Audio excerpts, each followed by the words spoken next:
সুপ্রিয় দর্শক, আমরা আজকে এসেছি বরগুনা জেলার বেতাগী উপজেলার ৬১ নং গাবতলী সরকারি প্রাথমিক বিদ্যালয়। এটা একটি মডেল সরকারি প্রাথমিক বিদ্যালয়। আমরা দেখতে পাচ্ছি বিদ্যালয়তে ঢুকতেই কিন্তু শিক্ষার্থীদের কাদা পার হয়ে যেতে হয়। আমরা এই কাদার সামনে রেখে ক্যামেরায় রেখে আমরা আস্তে আস্তে যাওয়ার চেষ্টা করব যে কিভাবে এখানে শিক্ষার্থীরা কষ্ট করে যাচ্ছেন এবং আসা যাওয়া করছেন।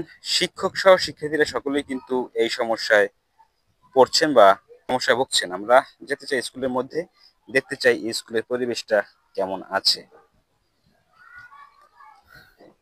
ইটের ইট দিয়ে রাখা আছে যে পানির উপরে। তো এইটু যেতে কিন্তু আসলে কাদা অবশ্যই লাগবে, কাদা পানি লেগে যাবে। আমরা যদি কোনো শিক্ষককে পেয়ে যাই তখন আমরা এই বিষয়ে কথা বলার চেষ্টা করব যে বাচ্চাদের কি সমস্যা হয়।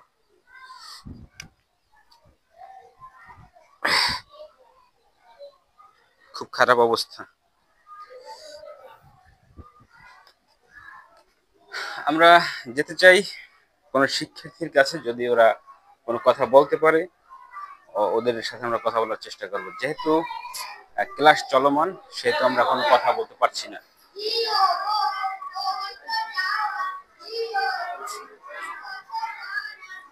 এখানে ক্লাস চলমান, তো ক্লাস যেহেতু চলমান, আমরা এখানে ক্লাস চলছে। আমরা এখানে এক মুরব্বী আছে, তার সাথে কথা বলার চেষ্টা করব। মুরব্বী, এই যে বাচ্চারা ওখান থেকে যে ক্লাসে আসতে পারে না, এটা আসলে একটু কষ্ট না? একটু বলেন তো এই কষ্টটা কিভাবে সমস্যার সমাধান হতে পারে? ওই যে ইট দিয়ে সামনে দিয়ে, জি, আর ইট দিয়ে, হ্যাঁ।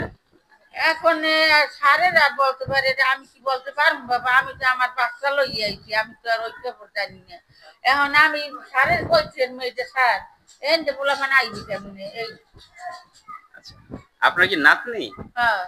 ও, ওর ওই যে হেঁটে আসবে তখন কাদা পানি তো লেগে যায়, এটা নিয়ে একটু সমস্যা হয় না? এই লেগে তো আমি লগে আইয়া ইয়া ওই ওর ব্যাগ আমি আনি, তাহলে ওর কাছে দিলে কাটা পানি ছিটিয়ে ব্যাগ তলাই দেয়। আচ্ছা, আচ্ছা, ওই ওই যে বড় অনেক পরে, বড় অনেক পরে। আচ্ছা, ঠিক আছে, এটা আমরা ওই যে এখানে যারা আছে তাদের সাথে কথা বলার চেষ্টা করব। আচ্ছা আচ্ছা, আচ্ছা, ধন্যবাদ। এই হচ্ছে স্কুলের পরিবেশ।